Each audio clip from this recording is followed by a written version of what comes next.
लातूर शहरातील MIDC मधील मुंदडा ट्रेडर्सला या कंपनीला भीषण आग लागली आहे आणि अग्निशमक दलाचे बंब सध्या घटनास्थळी दाखल झालेत।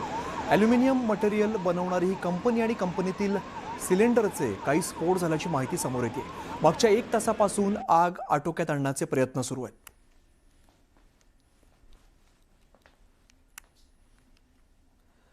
लातूरमधली आपण सगळी दृश्य बघतो। MIDC परिसरामध्ये ही भीषण आग लागलेली आहे। लातूर शहरातील एका महत्त्वाच्या भागामध्ये ही भीषण आग लागल्याचं आपल्याला दिसतंय। सध्या अग्निशमक दलाचे बंब या ठिकाणी दाखल झालेत आणि आगीवरती नियंत्रण मिळवण्याचा प्रयत्न केला जातोय।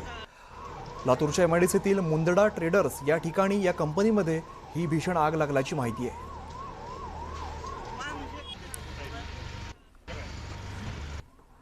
ॲल्युमिनियमचं मटेरियल करणारी ही कंपनी आणि या ठिकाणी मोठ्या प्रमाणात सिलेंडरचे स्फोट झाल्याची माहिती आहे आणि या स्फोटामधूनच ही भीषण आग लागली आहे।